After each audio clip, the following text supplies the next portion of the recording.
Glad you're with us tonight. I'm Kyle Clark. I'm Kim Christensen. Students at private colleges and universities in Colorado could soon have to go without state financial aid. So there's a bipartisan bill that passed the state legislature this week to change the higher education funding model. 9 News reporter Ria Jha is along after talking with folks at Regis University about how they're going to try to handle this. Ria?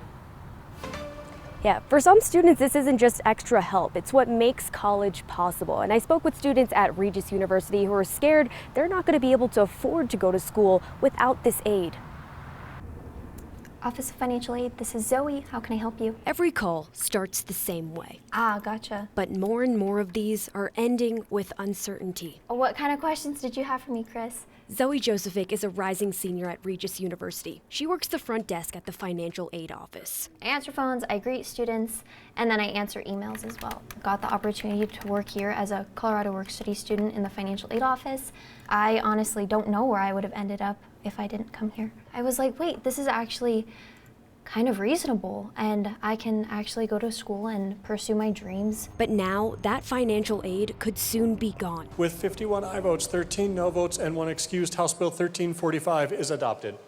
This week, Colorado lawmakers passed a bill cutting off state financial aid for students at private universities. Lawmakers say the move came during difficult budget negotiations. This was the place identified by one of our colleagues on the committee to make up that gap. At Regis alone, school officials say 587 undergrad students would be impacted, along with thousands more at the 8 other private universities in Colorado. A lot of them in the state of Colorado are first gen, they're low income, and they are the ones who are eligible for Colorado Student Grant. Catherine Rohde is a financial aid administrator at Regis. This money was never really intended to go to schools. This money is intended to go to students. She says the university plans to use institutional dollars to temporarily cover some of the lost grant funding for students next year. But not everything can be replaced. In certain situations, like with Colorado Work Study being eliminated, as well as that Colorado Graduate Grant, that funding goes away, so those students will be impacted very directly. Students like Zoe, Especially working and knowing I'm also going to be affected, and the students that I'm talking to are being affected as well. It's worrisome. I'm scared that I'm not going to have a job next year when I am trying to finish out my degree. I really hope that people are starting to hear about this and really taking into account what this could mean again for students. lawmakers said they were forced to choose between cutting funding for public universities and private universities. So the public schools still have funding. But critics of the bill argue, why couldn't we just spread the cuts across all the universities equally, rather than singling out this specific group of students and eliminating aid for them completely? This bill now goes to the governor's desk for final approval. Reporting live at the Capitol, Ria Jha, 9 News. Law enforcement leaders around Colorado are rejecting a claim by a Republican candidate for governor that a Venezuelan gang has overrun rural Colorado. State Representative Scott Bottoms says without offering evidence that the state has been infiltrated by tens of thousands of Tren de Aragua gang members. Sheriffs, including those in Bottoms' own party, don't buy it. Right now, there are about 45 to 50,000 Venezuelan cartel in the state of Colorado. Bottoms tells me that claim came from ICE officials. A spokesperson for ICE tells me its leadership in Colorado has not met with or even talked with Scott Bottoms. And the U.S. government's National Counterterrorism Center estimates TDA's worldwide membership at no more than 5,000 people. Again, Bottoms is saying there are 10 times that many TDA gang members in Colorado alone. Bottoms also claims without evidence that some sheriffs are going to deputize special forces to stop TDA. So I reached out to all 60-plus county sheriffs in Colorado, and not one backed up his claims. Bottoms. I think that's where the problem lies, right? Confusion to some degree, but you still have to take it upon yourself to go out and find what's really happening and how to fix it.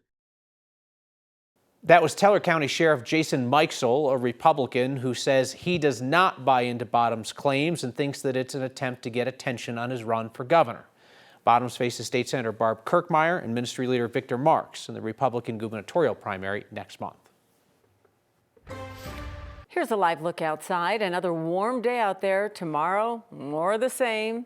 Then things start getting a little spicy over the weekend. Oh, you like spicy? Spicy. You know, weekends can be spicy.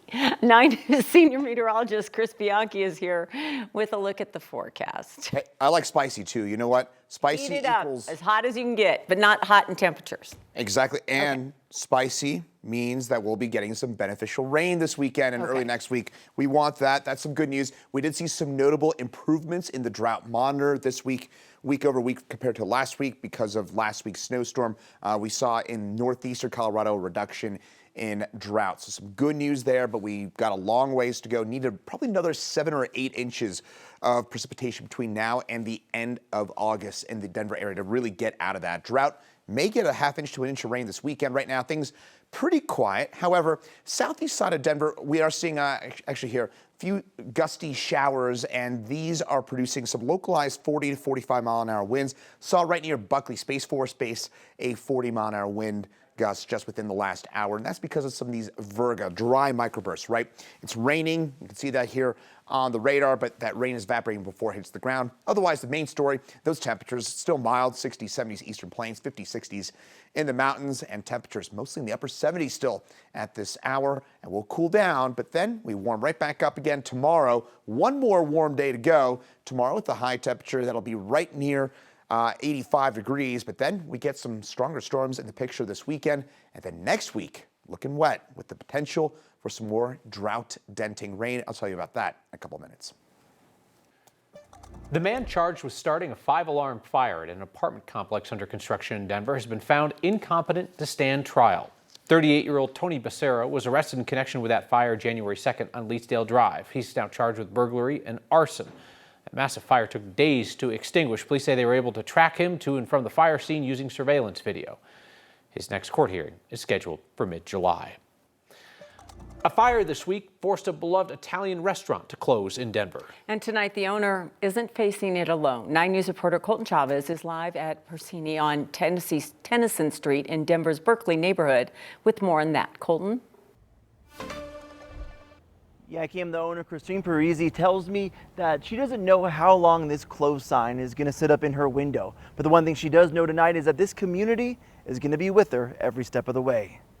The story of Parisi is that I moved back here from Italy. For over 2 decades, I think I'm a permanent fixture here. Parisi has become more than just a restaurant in the Berkeley neighborhood of Denver. Since then, we've seen those families have children, and their children grow up, and their children come and eat with us. A family created on the corner of Tennyson Street. It's more than a business. This is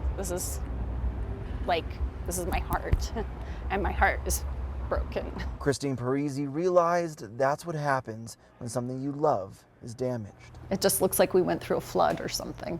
Water that Christine says was used to drown out the flames from a fire that started in a crawl space under the roof. An ember was released from our smokestack from our pizza flue and landed on the membrane of our rooftop. They had to dump gallons upon gallons of water into the restaurant, every crevice. But through the wet floors and crumbling drywall, Hi, thank you. came a flood of love.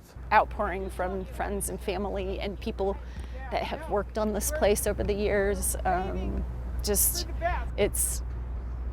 beautifully overwhelming. It's a special place, and I will work my darndest to get it reopened. An optimism that Christine says makes her Tennyson Street corner feel that much bigger. Whenever it dips, if I look on Instagram and I start to read some of the comments from people I haven't heard from in years, that to me is like, that's what I need. Christine tells me that even with all of the damage from the fire and the water, she was able to save a lot of the food that they have here in the restaurant. It's actually being kept in this big box truck. It's refrigerated just behind me. Christine also tells me to resell some of this food, and that's what she plans to do tomorrow afternoon. So for anybody that wants to stop by, that's going to happen around 12:30 tomorrow afternoon. Live in Denver tonight, Colton Chavez, 9 News. Parisi and Tennyson, in case you didn't get that all, we heard most of it, Colton. The Boulder County Sheriff's Office is investigating the death of a man in Chautauqua Park.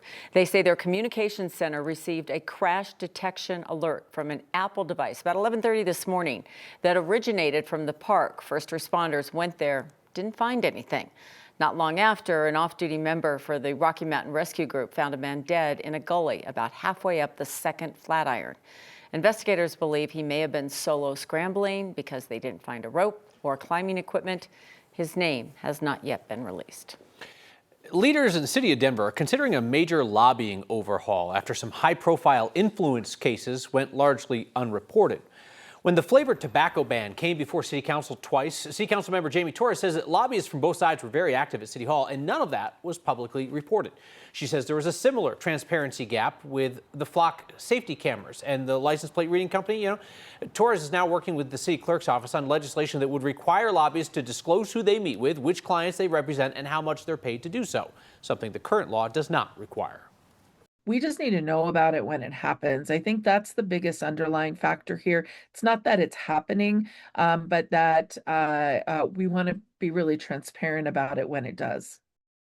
The proposal requires a full city council vote, and if passed, it would take effect at the start of 2027. All right, let's talk Broncos schedule release and the always amusing video that comes along with it. Kind of catchy. Right, every team tries to outdo one another. None of them are ever going to outdo that Tennessee Titans man on the street video. No, they all try. good. Every It's year. good. They try. Yeah. So Broncos video this year, they had the usual suspects you would expect in there. They had Peyton Manning, Bo Nix, and they thought to themselves there at Dove Valley, they're like, you know what we don't have? We don't have a bona fide star. No. We don't have just like a knock 'em dead. Somebody that pops on the screen. Local celebrity. But Niners anchor Philippoff is here to explain how the Broncos incorporated that star power into this year's schedule. Yeah, Peyton Manning wasn't enough. Bo Nix wasn't enough. They're great. They're great. Don't get us wrong. All good. Yeah. All good. They needed a true legend, and not just a legend, but a true, long-time, hardcore, real fan through thick and thin. This video is always fun, not just for the anticipation of seeing who the Broncos will be facing, but how creatively they will deliver that news. And this year did not disappoint. It begins with Peyton Manning coming into the living room where his daughter is checking her phone to see the schedule release video. There's some fun back and forth between the two. Then Peyton says, let's just see what's on TV. Each channel he turns to has another cute clip that is a play on Denver, the Broncos, or the teams they will be playing, like this clip about the Dolphins. Uniquely Broncos. So for you Miami fans coming here a mile high, look out and take cover because we are calling for a sack storm warning. You asked for it, Kyle. There it is. Yep. A true bona fide TV That's legend. right. That's when we knew this video had real star power to it. It's going to be the best one they've ever done. It wasn't the cheetah that followed me immediately afterwards. It was No. you. I'll be signing autographs here. I'll take whatever. No, it's a real thrill. I mean, as a lifelong, true, diehard Broncos fan, Kyle, I don't have to tell you about that. It's really an honor and a privilege to have been part of that video. When I got that call, they were like, would you want to be a part of this? I was like, yeah, I would absolutely want to be a part of that video. We'd love to be a part of this. Real thrill. Any season ticket holders would recognize Chris, perhaps, at a game or two. Yeah, this was a happier Sometimes- occasion than the last time. I think I was got- involved with the you got a Broncos little in a more famous? public. Yeah, December 2023. Picture it. Christmas Eve. Broncos need one win in order to get into the playoffs. And they're playing a backup quarterback and womp, womp. Yeah, that told the story of that game. Don't you remember that? I do remember that. That was iconic, and it was a thrill for you to be on television, right? I mean, because It was Christmas Eve. I got that still to this day. That and the crispy donkey thing. Those are the two my phone has blown up. Never blown up more than those two occasions. Those two things. Because everybody was watching that game, that Christmas Eve game. It was a nationally televised game. And they hung on your face for quite a while. Yeah. It was very compelling theater. Good face. Yeah. It's a good face. But now they see you cheering all the time because they had a great season. So, okay. It's fun. And this is It's just fun. the sign of Oh. things to come. What a thrill. Yeah. Congrats, Chris. Bill, thanks.